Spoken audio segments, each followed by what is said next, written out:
Atención a mi Biblia. Está grabando, ¿no? ¿Esto se graba? La grande. Ahí está, ¿no?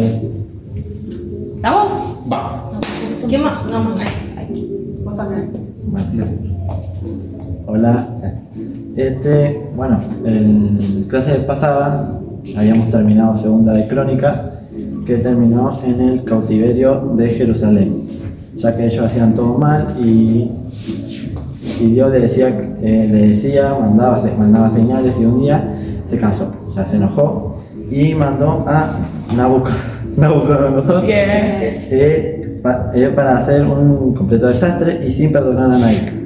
Matar a todos y a los que no, llevarlos cautivos hasta que se cumpliese 70 años y empiece el capítulo de hoy, que está en Esdras, y empiece el reino de Ciro. Bueno. ¿Se acuerdan a dónde se los llevaron cautivos? ¿A dónde? Babilonia. Muy bien. Muy bien. Y empieza Ciro permite el regreso de los judíos a Jerusalén. En el primer año de Ciro, de Persia, este rey dio la siguiente orden a todos los habitantes de su reino. Lo que no entiende su Biblia, porque el mío está en lenguaje actual. El Dios de los cielos, que es dueño de todo, me hizo rey de todas las naciones y me encargó que le construya un templo en las ciudades de Jerusalén, que está en la región de Judá. Por tanto, todos los que sean de Judá y quieran reconstruir el templo y tienen mi permiso para ir a Jerusalén, el Dios de Israel vive allí y los ayudará.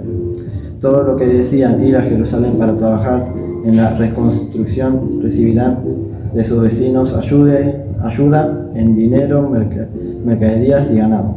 También recibirán donaciones para el templo de Dios. Ciro, con esta orden se cumple la promesa que Dios había hecho por medio del profeta Jeremías. Y entonces se levantaron los jefes de la casa paterna de Judá y de Benjamín, y los sacerdotes levitas, todo lo que Dios movió, o sea que para ellos sintieron que Dios les había dicho para que vuelvan a Jerusalén y reconstruyan el templo para subir a edificar la casa del Señor en Jerusalén. Y todos los vecinos les ayudaron con plata, oro, con bienes, ganados y dones preciosos, además de las ofrendas voluntarias. Y después también el rey Ciro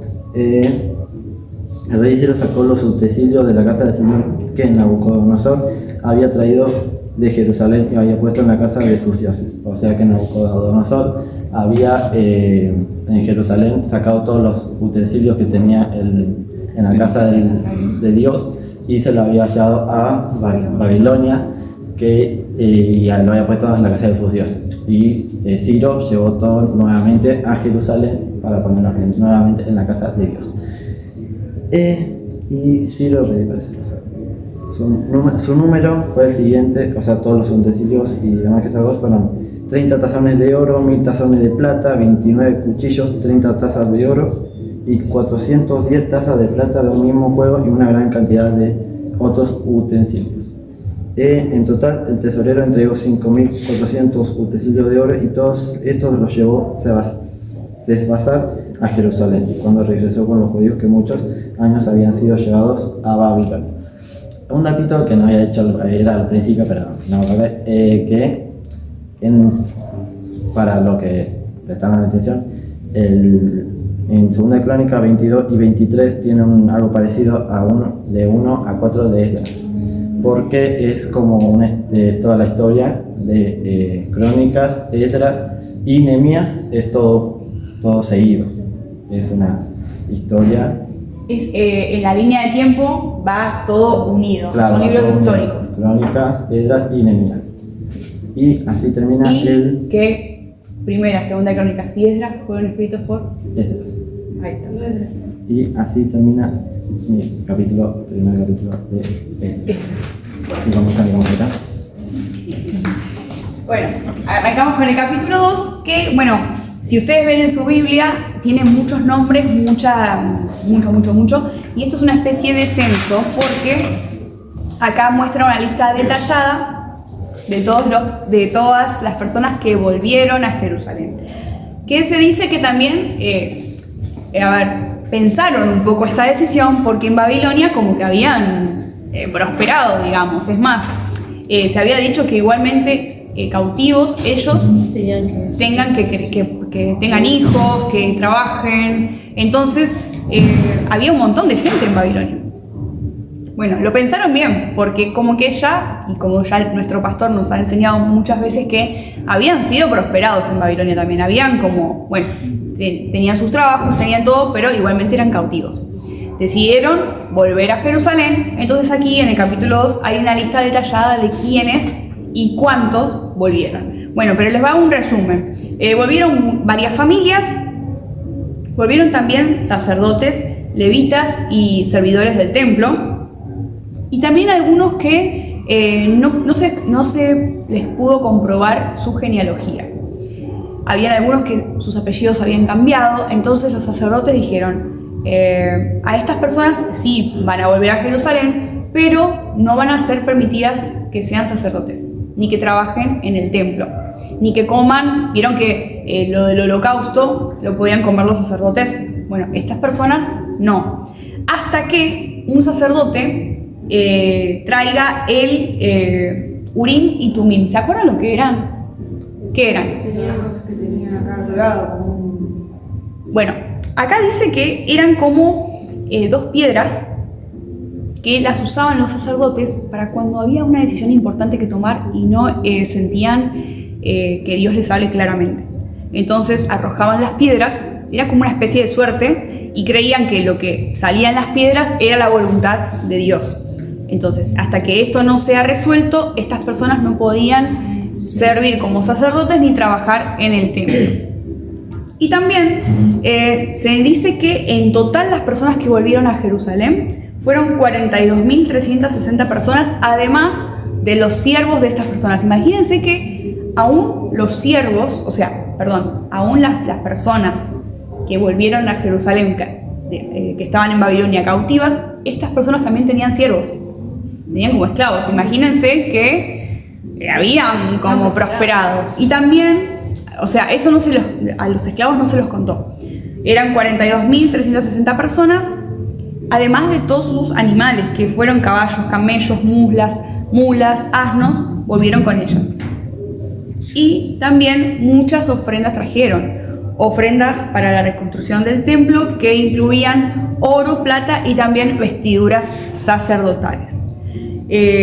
Acá en capítulo 2 se remarca también el esfuerzo de todos los judíos que decidieron volver a Jerusalén y todas las ofrendas que trajeron y todas las cosas. Y era un viaje bastante largo y había niños, había mujeres, y vieron que era toda una decisión que tomar, pero decidieron volver, como estaba escrito también, ¿no? Y contarles también que todo esto, lo que vamos a ver en Esdras, lo que viene en Nehemías, van a ser libros totalmente proféticos. Libros que ya se les ha anunciado, que ya se les ha, ya está escrito todo lo que iba a pasar. Vemos acá también que ya arrancamos con el capítulo 3 de Esdras. Dice que en el mes séptimo, y que les cuento que fue un día como hoy, porque dice que el mes séptimo es mediados de septiembre y principios de octubre, entonces como estamos acá, un día como hoy, se empezó a construir el altar, no es el templo. Dice que ellos llegaron a Jerusalén y había gente también ya en la tierra, pero todos los que llegaron, los sacerdotes y los levitas, levantaron un altar para adorar a Dios. Hicieron, como vimos al principio en la ley de Moisés, las ofrendas, los holocaustos, a la mañana, a la tarde, a la noche, adoraban al Señor. Dice que ellos tenían miedo igual de hacerlo, tuvieron miedo igual lo hicieron, pero tuvieron miedo de levantar ese altar porque la gente estaba ahí. Entonces, gracias a Dios, hasta el capítulo 3, no leí más, vamos a ver lo que viene, lo pudieron hacer en libertad. Bueno, dice que daban ofrendas por la mañana, por la tarde, y también celebraron la fiesta de las enramadas, como lo decía la ley de Moisés también. Diariamente traían ofrendas, las ofrendas acostumbradas de la luna nueva y todas las fiestas dedicadas a Dios. Y también daban ofrendas voluntarias. Aunque todavía no habían comenzado la reconstrucción del templo, desde el primer día, que se dice que es el mes séptimo, pero también se llama Etanim, como dato. Ya desde ese día, desde que llegaron, empezaron a darle ofrendas y adoración al Señor. Bueno, luego sí, comienza la reconstrucción del templo, pero no fue enseguida que se empezó a construir el templo. Fue a partir del año... A ver. Ya lo voy a tener más abajo, pero dice que antes de construir el templo le pidieron permiso al rey Ciro para pedir ayuda a los habitantes de Tiro y de Sidón para que en sus barcos carguen madera del Líbano, del cedro del Líbano, y también para que la lleven al puerto para que puedan trabajar con toda esta madera, y también pedir albañiles y carpinteros. A toda esta gente se les pagó, fueron como que se los contrataron para que construyan el templo. Dice que Zorobabel y el sacerdote Josué comenzaron la reconstrucción del templo 1 año y 2 meses después de haber llegado. No fue enseguida. Dice que, bueno, tuvieron la ayuda de los sacerdotes, de los levitas y de todos los judíos que habían regresado de Babilonia. Y para dirigir a los trabajos de la reconstrucción del templo, eligieron a los hombres de la tribu de Leví, que eran mayores de 20 años. Y bueno, se dirigieron y empezaron con la reconstrucción. Dice que los constructores, cuando colocaron los cimientos del templo de Dios, los sacerdotes se pusieron de pie, alabaron con trompeta, y esto es muy, digamos, de la genética del rey David, que hacía fiesta, que celebraba, que danzaba, que adoraba. Bueno, cuando pasó todo esto, hubo trompetas, hubo alegría. Todos los sacerdotes llevaban puestas sus túnicas sacerdotales. Imagínense que estaban trabajando, ¿no? Pero para ese momento se pusieron sus ropas de sacerdotes, y también todos los descendientes de Leví que estaban con ellos alabaron al Señor, hicieron sonar platillos, y según lo que, como lo había ordenado el rey David, que haya alabanza, que haya estruendo, que haya ruido. Dice que al ver que se estaba comenzando a construir el templo, los jóvenes gritaban de alegría, lloraban de alegría, pero los ancianos lloraban porque ellos habían visto el templo primero.